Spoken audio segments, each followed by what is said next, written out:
Hello everybody, very good evening and welcome to StudyIQ IAS English.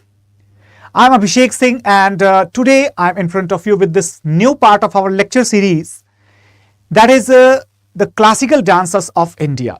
And in this section we will be discussing about the major classical dances, in fact all the important classical dances of India. We all might be aware that till now we have studied several topics of Indian culture.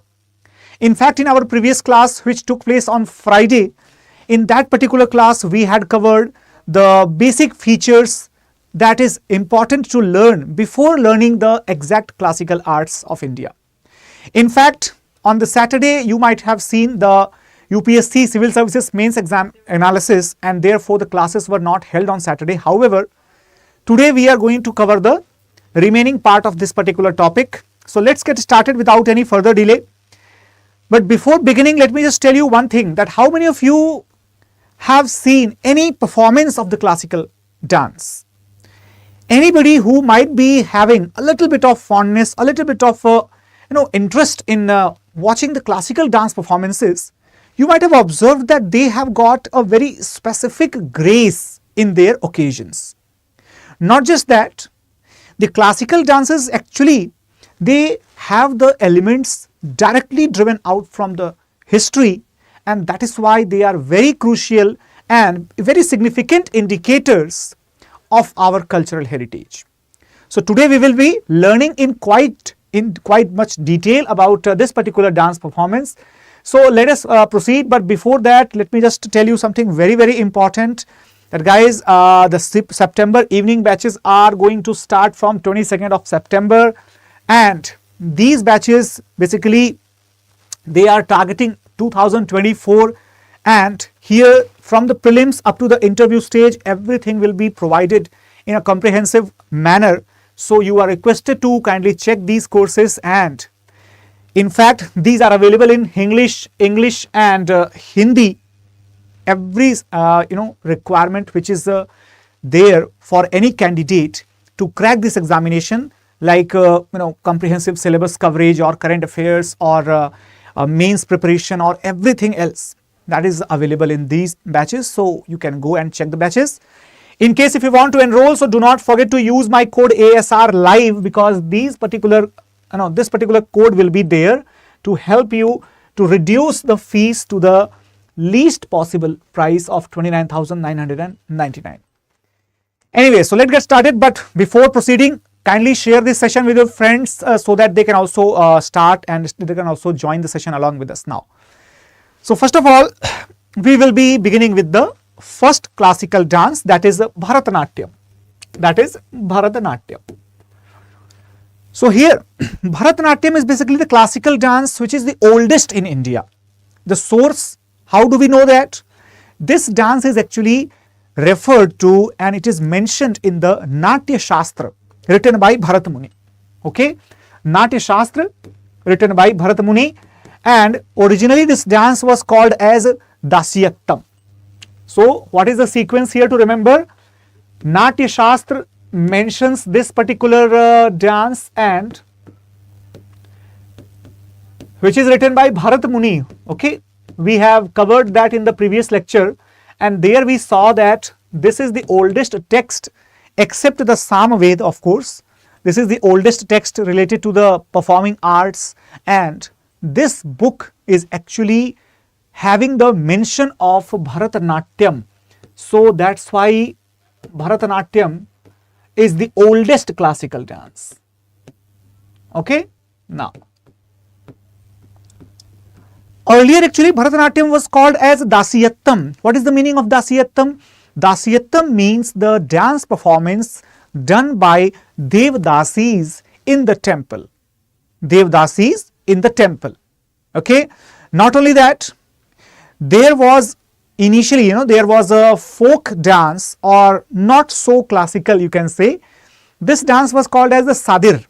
This dance was called as Sadir, which was performed by the temple dancers, and later on when this particular dance, it got standardized. It got the patronage of the temple authorities for over a long period of time. Then this particular dance became a classical dance. All right, everyone. You can just see this picture behind me, and here you can see this image indicates the Tribhanga Mudra of the dancer. Okay, this indicates the Tribhanga Mudra of the dancer, and exactly on the classical lines you can see, that means any classical dance will have the predefined postures, predefined movements, predefined expressions, and you cannot change it. You cannot do any innovation in this. This is the speciality of the classical dances. Okay, contemporary dances, of course, you can innovate, you can just add or reduce anything by your own. Now, when we talk about the classical dances of India, it's very, very important to understand their locations, that where are they popular in our country. So, when we talk about classical dances, just have a look of this particular map and you will get a clear idea. In the northern India, we have Kathak. Then in the northeast, we have two classical dances, Satria from Assam and Manipuri from Manipur. Similarly, you can see that Odia, right, the Odia region or Odisha particularly, it has got the Odissi dance. Okay, then moving downwards along the eastern coast, you have Andhra Pradesh, which has the Kuchipudi dance. Then further down, then Tamil Nadu, which has the Bharatnatyam. Then move to the western coast, there is Kerala. It is one of the smallest states, but it has got two classical dances. Both are really important.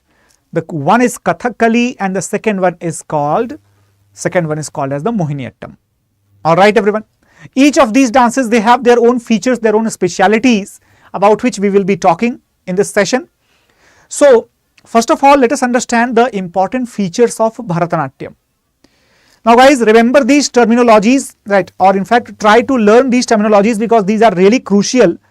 And why so? Because these terminologies can be asked directly in the examination. Directly in the prelims examination, there will be a term and the meaning, and you have to do the proper match. Okay, now, for example, look at this one. Okay, I think now it is visible. Okay, look at this one. In any particular dance, what is the sequence? First of all, you can understand that any particular dance will have the three elements. Remember the previous class. Those who have not watched the previous class, I request to all of you to watch the previous class as well. There we have covered the basics about the dances of India.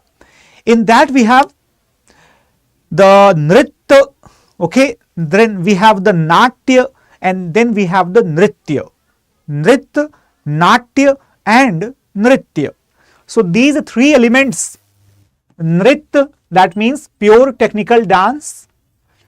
Then Natya, that is the dramatic element called Sabdam. And then Nritya, that means the drama and dance are both combined. That is called Varnam. So how to remember the terminologies in the Bharatnatyam? Start with Alarippu. Alarippu is basically the rhythmic syllable based dance to wish the salutation to the audience or to the god. Okay, so before it is like the beginning, the salutation of the dance. So anybody who is basically going to perform will be coming on the stage and will be doing the Alarippu just to wish God, just to wish the god. After that, Jatiswaram, Sabdam and Varnam. Jatiswaram means the pure dance element, some typical technical movements, followed by Sabdam, which means some dramatics and expressive things, and then followed by Varnam. Varnam is basically the proper dance where the dramatics and the expressions are accompanied with the dance movements. That is called as Varnam. So Alarippu, Jatiswaram, Sabdam and Varnam. Now what is after that? Once you are already dancing in the Varnam, that means you are basically synchronizing with the Tal and Rag. Then what will you do? After that, your Varnam will have the different stages of the performance, right? Now, this particular question, this particular term, it could be asked very well in the examination. In fact, Javali and Tilan and Padam, these are three different stages after the Varnam. Javali, Tilam and Padam. Have a look on this one. Javali basically short love lyrics, that means quick dance, quick steps of the dance, followed by Tilang, right? Tilan means what? Tilan basically the concluding stage, that means here, now see, it is like, a burning lamp. Have you seen that diya, deepak or lamp? When you ignite the lamp, when you lit the lamp, what happens? Initially, very slow, right? Very slow fire is there. After that, the gleam starts brightening, and when the lamp is about to die, then there is, sudden inflammation. Then there is a sudden inflammation, and what happens? That it leads to the quick fire dance, completely annihilated, concluding stage completely annihilated with the exuberant movement. And then finally there is a Padam. Padam means now the oil is completely finished in the lamp. The energy is completely finished in the dancer. The dancer is simply enjoying the last stage of his life on the stage. Okay. Similarly, so this particular stage, Padam, it is connected with the Almighty, connected with the God, where the dancer starts feeling the rhythm. His body or her body becomes light, and it simply expresses the emotions out of the dance movement. Anybody who is watching can feel the literal, heavenly connection between the dancer and the God who is in front of the dancer. So all these things are actually the different stages of the performance in a temple which is done by a Devadasi. That is why there is so much talk about the devotional performance in a temple. We just saw that we started with the Alarippu. What is Alarippu? Namaskar. Then after that we saw there was a Jatiswaram, then there was Sabdam, then there was Varnam. Jatiswaram, Sabdam, Varnam. What is that? Three element of any dance: Nritya, Natya, Nritya. Jatiswaram, the Sabdam and Varnam. After that we have the peak performance of the dance. I hope everybody is able to understand this. Peak performance includes the Javali, Tilan and Padam. Javali is basically the beginning of quick performance. Tilan means the highest stage of performance, and Padam means now the complete surrender is there. You are connected with the God. Okay, you are connected with the God, and that is the last stage of your performance. So guys, those teachers who are very famous in this Bharatnatyam, they are called Tanjavur Quartet. Tanjavur Quartet is Tanjavur Chaukadi. Okay. So Tanjavur Quartet basically Chinnaya, Ponaya and Vadivelu and Shivanandan.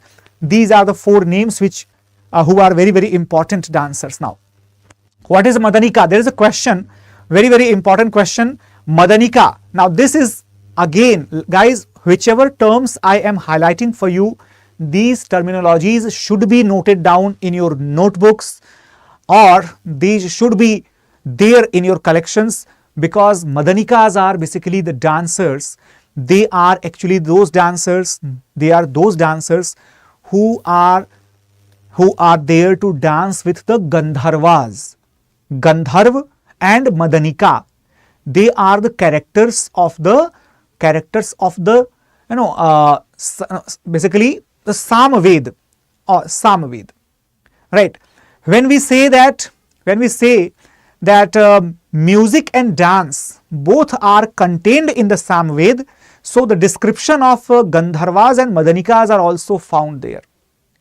Can anybody tell me the name of the Upaveda of Samved which contains the essential descriptions of dance and music?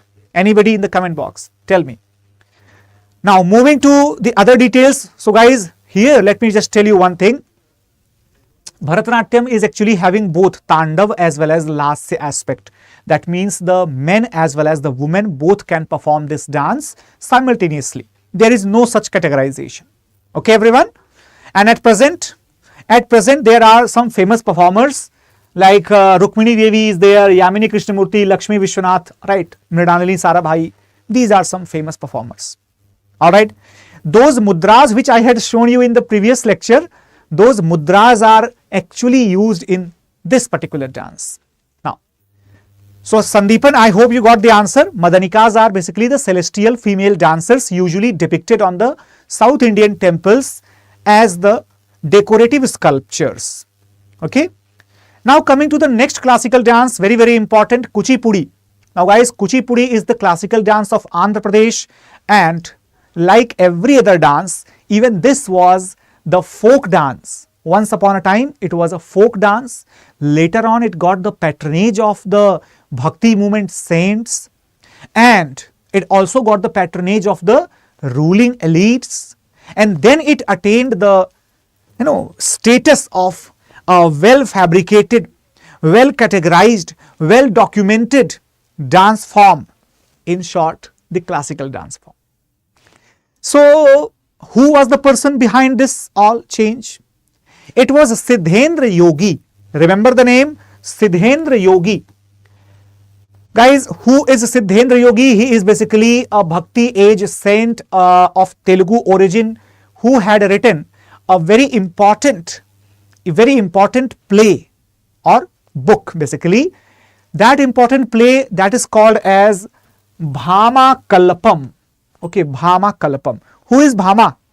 Anybody? Have you ever heard about Satyabhama? Satyabhama was the wife of Lord Krishna, who was very proud of her celestial beauty, who looked like, the gorgeous nymphs of the paradise. So she thought that she is the only person who is the most beautiful. However, Krishna was basically more inclined towards Devi Rukmini. So that's the basically story part where in Kalpabhama, right, where in the Bhama Kalpam, Satyabhama tries to attract Lord Krishna through her dance performances and also showcases the jealousy towards Rukmini by dancing her heart out. So this particular performance is about the excessive devotion towards the Lord Krishna, and that is why the followers of Lord Krishna during the Bhakti period, they were actually performing this particular dance form throughout the area. They used to go from village to village to perform this particular dance. Initially, this was done by the group of people called as Kuselava. The group of people called as Kuselava. Okay. And guys, the Kuselavas were like, modern day acrobats. Have you seen anybody? Have you seen the performances of the acrobats who come to your local village fairs, and they after that they just get to a couple of bamboos and tie a rope over it, and they start rope walking, and they start doing the cycling on the rope, or so many other miraculous acrobatics. Similarly, these dancers also used to perform the great acrobatics like dancing on the brass plate. If you have not seen that, you can see this one. See, this is how it is done. Dancing on the brass plate is there, or even making the picture on the ground with the colors thrown on the ground, and while dancing using the toes, the dancers used to make the picture of the king or the god who is actually in charge of this auditorium. So that is how creative they used to be. Got it, everyone? So basics, I hope everybody understood. It was started as a folk dance by the Kuselava community who were worshippers of Lord Krishna.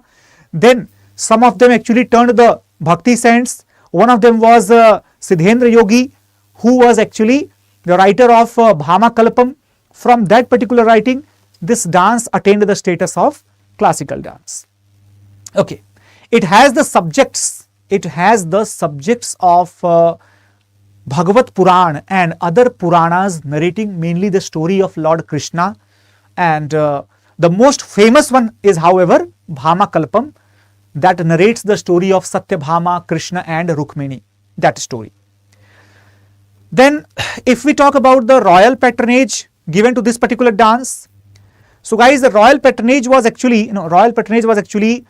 given by the Vijayanagar Empire, particularly by the Tulu, right, by the Tulu dynasty. Now when we talk about the dominant form in this particular dance, the Shringar Ras is dominant. Guys, remember that Shringar Ras is dominant because Satyabhama is trying to attract or allure Lord Krishna. That's why she is trying to look beautiful.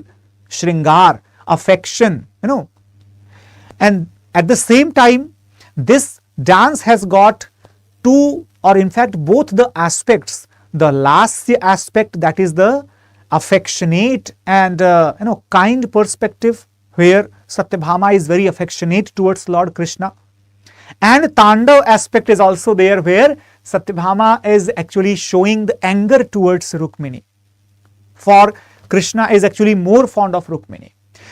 You can see that these type of performances are, or these type of dances are actually, they are using the narrative stories about the different characters from Ramayana or from Mahabharata. But the most popular character, Lord Krishna. Okay, everyone?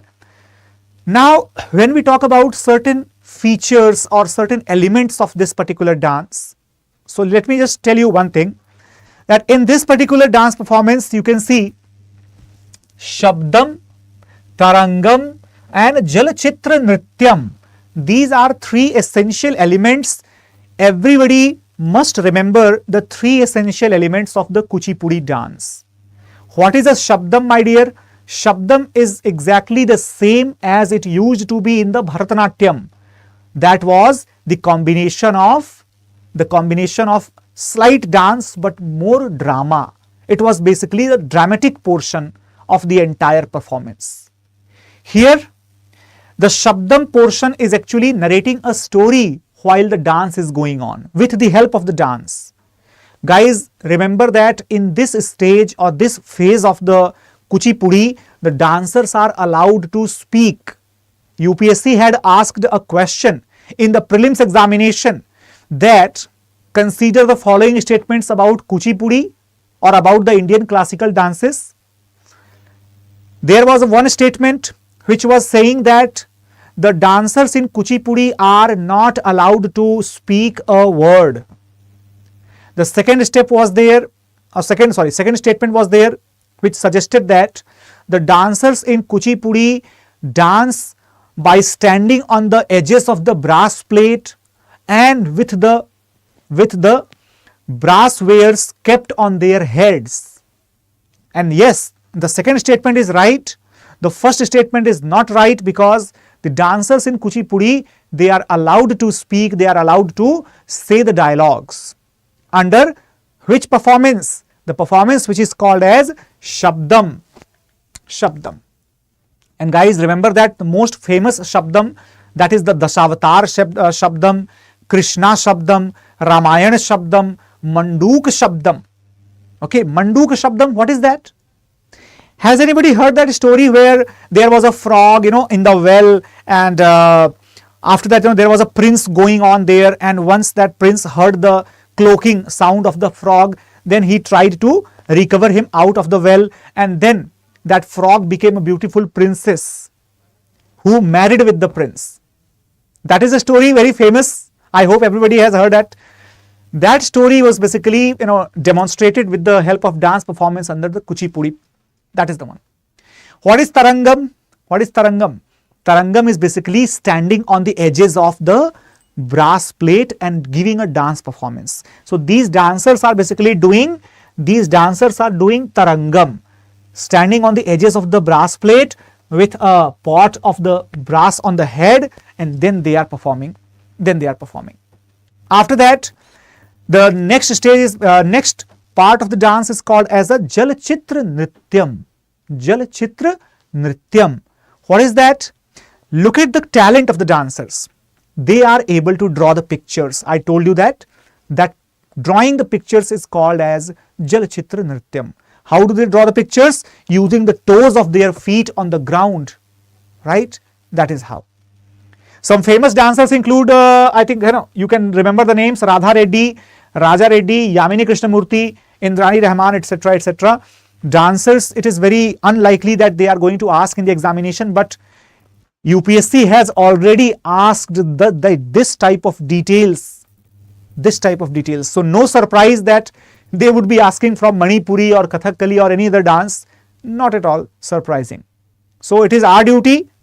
To be prepared before entering the war field. We should be prepared to face any type of weapon, any type of attack. Got it? Kathakali. Kathakali is basically the popular dance dramatics from the Kerala. It is basically inspired from the stories of Ramayana, called as Ramanattam, and Mahabharat, called as Krishnattam. So Ramanattam means the story of Ram, Krishnattam means the story of Krishna, right? And that is how it becomes Kathakali. Katha is basically what? The story. Okay, story. Kali is basically the performance. So when you perform on the story of Ram or story of Krishna, however, at present there are multiple stories, but mainly the Kathakali involved performances on the story of Ram and Krishna. Okay, so here you can see Kali means drama, Katha means story. Simple. There is another name of the similar type of performance, but that is not a dance, that is a drama.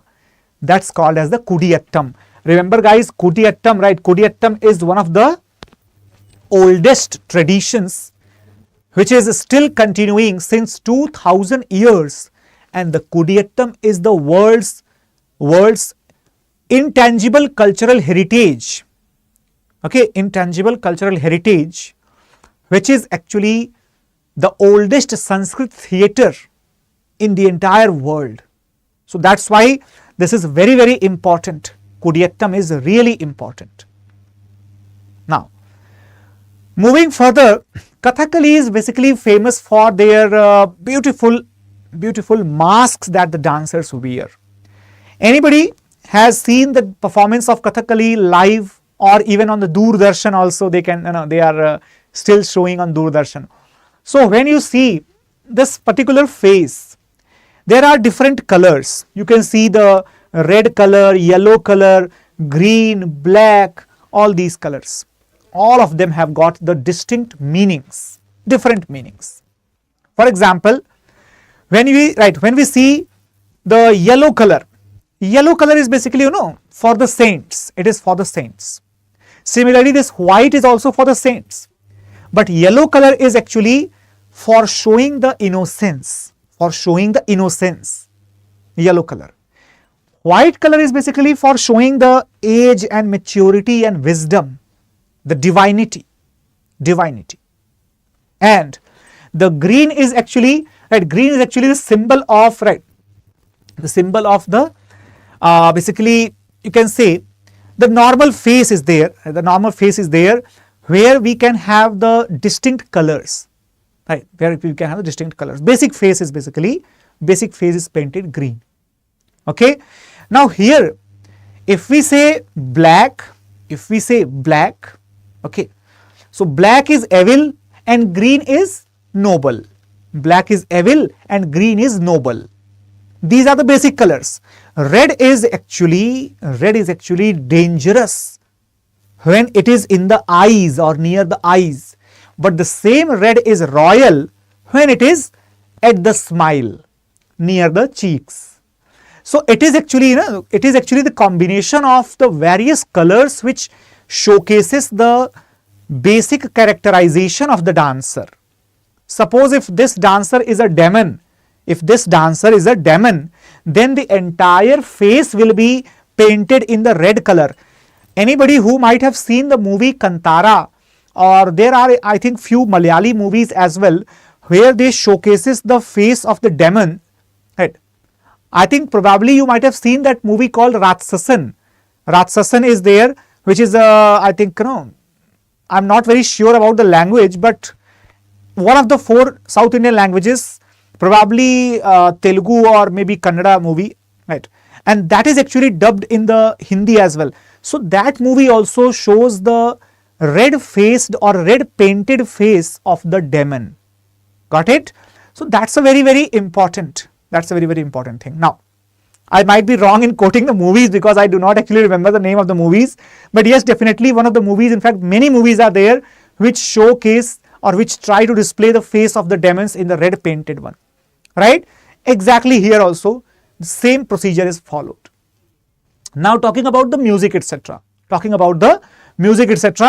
So here you can see that basically Sanskrit is the most common language, right? Most common language which is mixed with the Malayalam, and that is used as the theme language of this particular dance.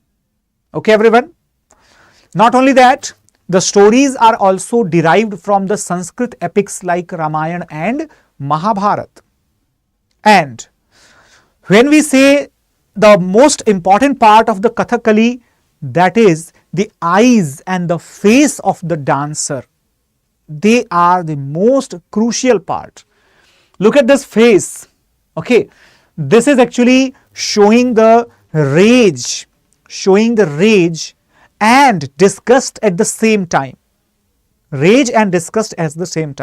So here the eyes are turning reddish, but you can also see the expression of negativity where the red is actually dominant just nearby the smile, and it is going downward. If it is going upward, that means a positive smile.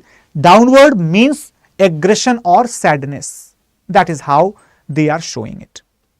The most important elements, you can just note it down. Basically, the brass lamp is used for the lighting before the performance is there, and the chenda and maddal, these are the beginning and end of this performance. Only the terminologies are important. Rest, everything is very easy to understand, but terminology is that particular part where you will have to work a little bit extra to remember those terminologies.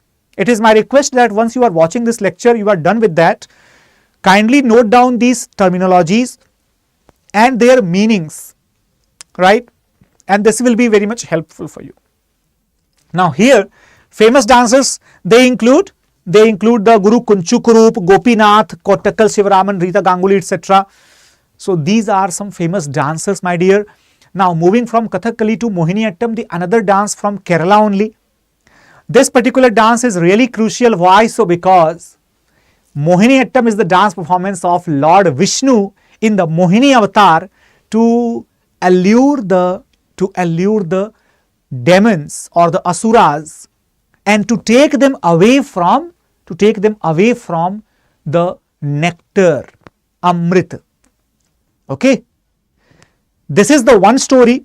The second story is like again Mohini avatar was used by Lord Vishnu to detract Bhasmasur away from Lord Shiva, so that Lord Shiva could be saved, because Bhasmasur, he wanted to marry with goddess Parvati, but when Bhasmasur was stopped by Lord Shiva, and then Bhasmasur started chasing him only. In fact, that boon of being able to completely annihilate anyone, that was given by Lord Shiva only. But that is a story basically we come across.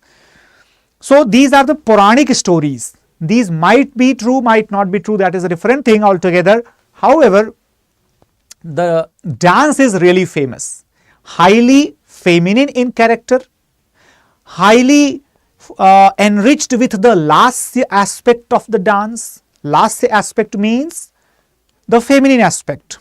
Okay, the attraction, the various emotions, right, kindness, all those things are depicted beautifully in this particular dance. Then beauty and grace, which is natural to the female dancers, that is actually the reason because of which initially this dance was done only by the females, like Kathakali was done only by the males. Kuchipudi and Bharatnatyam are done by both males and females, but Kathakali by the males and Mohini Atam by the females. This is the standard, this is the standard expectations. But nowadays we all are aware that everybody is able to do everything. So that's why currently they don't follow this discrimination. However, if we talk about the theoretical descriptions, then yes, these dances are categorized on the basis of the gender. Okay, Mohini Atam for females and Kathakali for the males. Now, when we talk about the features of this particular dance, remember that no facial makeups like, in the other dance performances, we have the facial makeups, the facial masks. Here we don't have anything like that. In fact, Atavakul or simply Atavus, these are the collection of the basic movements. 40 basic movements. How many? 40 basic movements which are actually used in this art performance. Okay, everyone. The music which is used here, that is again the classical Carnatic music, and mainly the dancers include the famous ones like Sunanda Nair, then Kalamandalam, Shemavati, Madhuri Amma, etc., etc. Now moving to this particular thing, I now remember that when I was saying that the lasya element is dominant, now this is the basic example of the lasya element. Here the dancer is watching very gracefully, but along with the grace there is also the hint of attraction towards whom the dancer is watching. Okay, so that is actually the example of the lasya element. Got it, everyone? Now, coming to the next important one, that is the Odissi. Odissi dance performance is the classical and one of the oldest dance forms of India, because even this is also mentioned in the Natya Shastra. Also mentioned in the Natya Shastra. Got it, everybody? And whenever any dance is mentioned in the Natya Shastra, that is liable to be the oldest. And why so? Because we all are aware that Natya Shastra was written somewhere down 2nd century BC to 1st century, 2nd century AD, in that period. Okay. Where is the area of the origin of this particular dance form? What is the story of the origin of this dance form? My dear, the area is the Udayagiri, Khandagiri region of Odisha, and the story is like there was the king Kharvela, the Jain king Kharvel, who was probably one of the powerful rulers of the ancient Kaling, who had started this tradition. Initially, what happened? The ladies called as Mahari, okay, ladies called as the Maharis, they used to perform this dance form in the court as well as the temples. However, when the Vaishnavite movement started in that area, when the people started accepting the Vaishnavism, that means the worship of Lord Jagannath became more popular. After that, this dance performance by the females, that was abolished. Rather, the young boys dressed up like females, they started performing the same dance with the different name. These boys were actually called as the Gotipua. Okay, these boys were called as the Gotipua, and these boys became the prominent dancers of Odissi over the period of time. However, later on, even the females were also allowed to learn as well as perform this dance, and very soon they became the more prominent dancers. Guys, as we had seen the Tribhang posture in the Bharatnatyam, if you remember that, similarly, Odissi has got the Tribhang as well as the Chauk posture, right, as well as the Chauk posture. You can see this picture behind me. This lady is actually showing the chalk posture where the elbows and the joints, right, the elbows and the knees, they are actually making a perfect square. See, I did not even try to make a square. I just joined the pointers of her elbows and knees, and it became like a perfect square. That's called as the chalk posture. Okay, everyone. There is a speciality in the Odissi dance that the dancers are very much experts in giving the intricate geometrical shape. For example, some of them are like making the eight shaped poses, and then some of them are making this chalk mudra. Some of them are able to do the tribhanga mudra. So all these are actually the features of Odissi dance which make it very geometrical and very much enthusiastic dance to perform. Some of the most famous dancers, they include Kelu Charan Mahapatra, Guru Pankaj Charan Das, and Sonal Man Singha, etc., etc. But what is the special here? Special feature is that till now any dances which we have studied, they all have the Carnatic music as the background. The Odissi dance is actually accompanied by the regional version of the Odia version of the Hindustani classical music, that is the North Indian classical music, with the little bit hint of the regional music of Odisha. All right, everyone. So these are very, very important dances. Now moving to the northeastern side, in the northeast we have Manipuri. Manipuri dance is probably the most beautiful looking dance. Here you can see the attire, the appearance, the stage, the ornaments, all of them are exceptionally beautiful, exceptionally.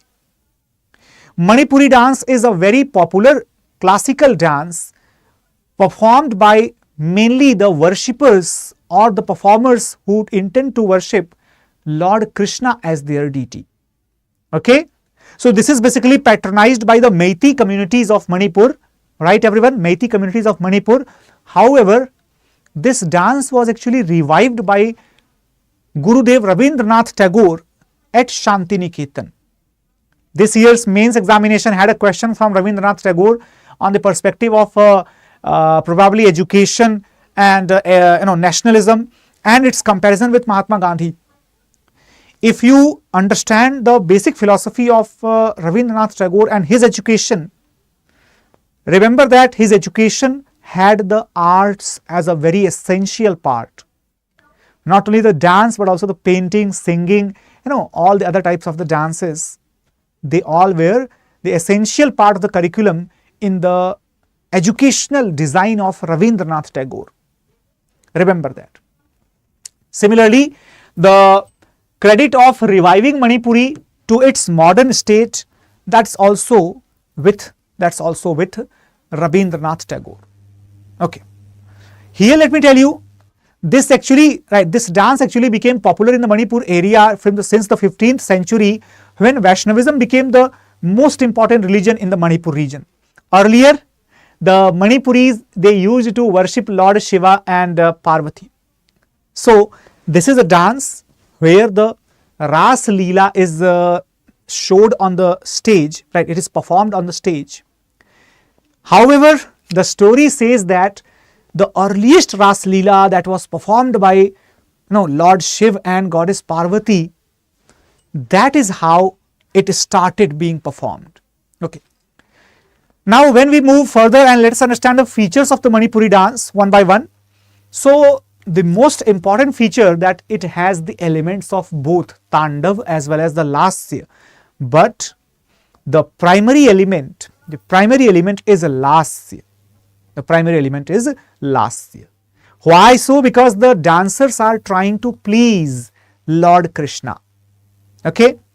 Usually you will see a couple of dancers, but both are females most importantly. However, nowadays even the males have also started participating in the Manipuri dance. Okay everyone. So you can see both males as well as the females performing simultaneously. However, the most important thing is that they wear the unique long skirts. You can see the picture here. These are very pretty, very much decorated but unique. You cannot see the feet movement of this dancer. You cannot see the face clearly because of the veil is there, but you can only see the hand movement and the head movement. That's visible. That is clearly visible. Okay, everyone. Apart from that, the most famous aspect of this particular dance, that is the Nagbandh Mudra. What is a Nagbandh Mudra? Anybody who might have seen that someone keeps, the one hand folded on the head and the other hand folded on the waist, right? Folded on the waist. So someone who is performing like with the Nagbandh Mudra, so it will be something like that, okay? Here and here. So this becomes like a Nagbandh. It looks like 8. Okay? Something very similar as the serpents, they just coiled up and get their hood up. So that's exactly the Nagbandh Mudra. Alright. Now apart from the Nagbandh Mudra, the compositions which the dancers often use to devote this dance performance to Lord Krishna, those compositions are actually taken from the creations of Jayadev and Chandidas. Okay, not only that, even the Manipuri Sankirtan is also used in the musical concerts or in the musical basics of this dance performance. So guys, these things are clearly indicative that the Krishna Bhakti cult is a very strong cultural tradition in Manipur, and that is why this dance has gained the immense popularity after its revival. And today there are many famous dancers, including the Zaveri sisters as the most famous one, Nayana, Suvarna, Ranjana and Darshana Zaveri. Okay, these are the most famous dancers of Manipur dance. Then coming to the Kathak. Kathak is probably the oldest dance form. However, it is highly mixed up. It is also one of the oldest, but highly mixed up with the Persian styles and the Persian attires. For example, this picture which you are seeing just on my side, you can see that this is a dancer wearing highly Persianized cloth with the ghungru, and also this makeup also seems inspired with the Persian style of getup. Right, everyone? At the same time, the most important Persian addition, that is basically these trousers. These trousers are probably the most important Persian addition to this dance performance. Okay, everyone?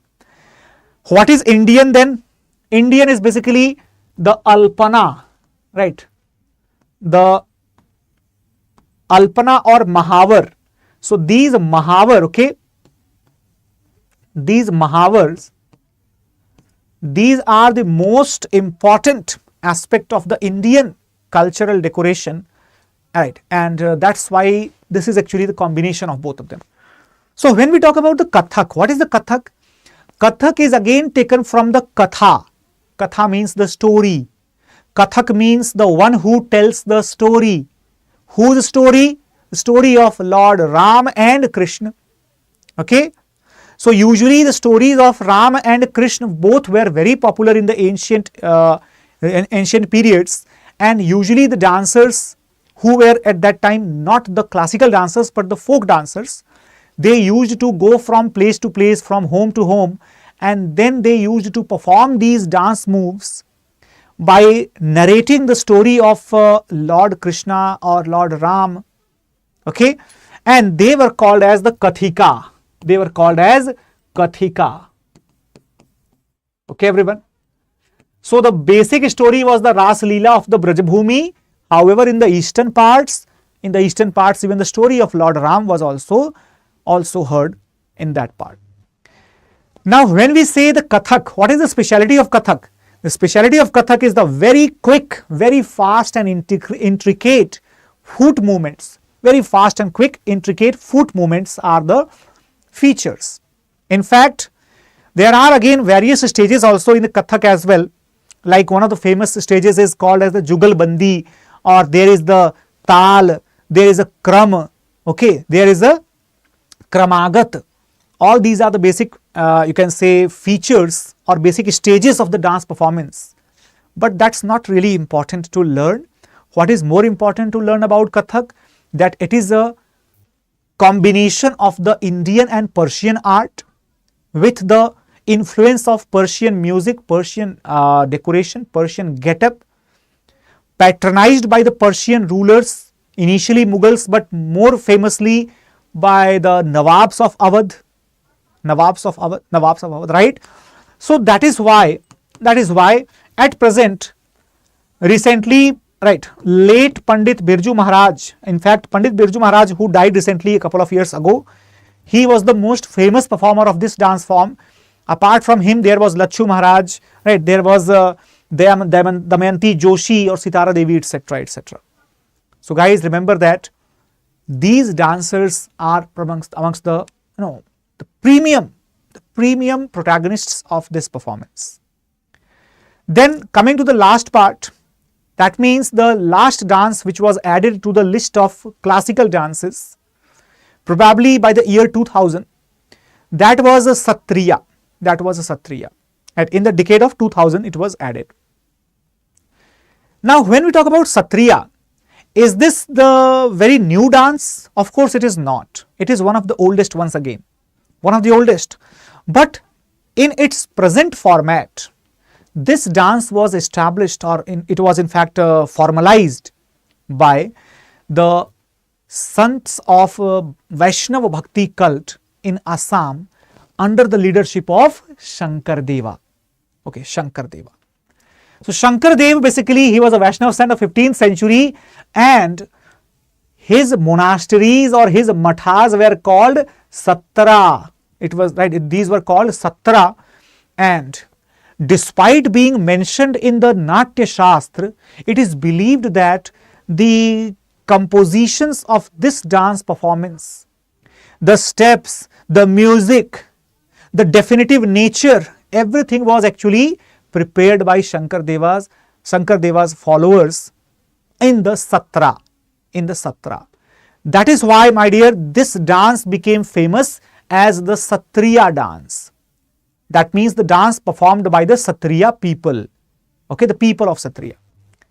Now here, again, all the oldest performances, they have all three basic elements. Here also, Nritya, Natya, all three elements are there, where the music is actually taken with the help of the Hindustani classical music. But more importantly, my dear, the songs are not from Ramayana, not from Mahabharata. The songs are directly from the Bhor Geet.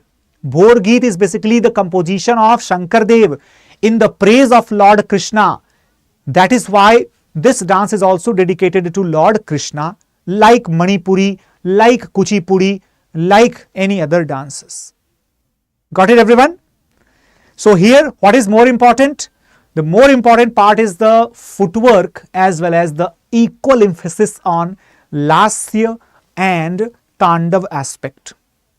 Not only that, most importantly, here the males as well as the females, both are the equal participants in this dance form. Okay, everyone? And one more thing is really crucial, that the Assamese get-up is actually used here in this dance form, giving it a regional touch. At the same time, it is also classical dance, but with a regional touch. For example, the traditional Assamese jewelry is used here, and ghuri and chadar. Okay, ghuri and chadar, which are made of the part silk produced in Assam, right, only. That is worn by men and women both. Ghuri and chadar. Okay, everyone? So, I hope that you might have seen this picture. You can see this lady is wearing this specific get-up here, and this is basically the unique style of taking the pallu in front of the face. So, that's actually the specific get-up where the wrap around is actually added up with the chadar. Got it, everyone? So I hope that it is clear to everybody now, and in case those who have joined late, so let me just tell you about our upcoming evening batches. Guys, these batches will be having the distinct features including the current affairs program, mains coverage, as well as the books, and one-to-one mentorship, etc. will also be provided to you. And the most important part is that from the prelims up to interview, you will not need anything extra if you are a part of this program, including the mentorship, doubt solving, preparation, current affairs, interview guidance, mains guidance, everything. Most important part, if you are able to clear the prelims examination under this program, you will be called to the StudyIQ campus in Delhi NCR, where your stay, your food, your classes, everything will be on the cost of StudyIQ. You will not be charged a single rupee extra. So what is the condition? The condition is just one thing: enroll yourself in any of these batches, English or Hindi as per your choice. Use my code ASR live, right? This is my name, Abhishek Singh Rathore, live, so ASR live. And then this particular fees cost will be to the least. You cannot have the lesser fees than this one. This is the least possible fees in the StudyIQ. So you have to apply this coupon code ASR live before enrolling yourself. And trust me, after that, it will be our responsibility to take you to your ultimate journey. But one thing is essential: you also need to work hard along with us. So let's meet in the next class to work really hard. And guys, thank you so much for watching it. You can join my Telegram channel by clicking on this particular link. Thanks a lot and take care, guys. Bye bye. Have a great day ahead. Let's meet tomorrow at 4 p.m. Thank you. Jai Hind.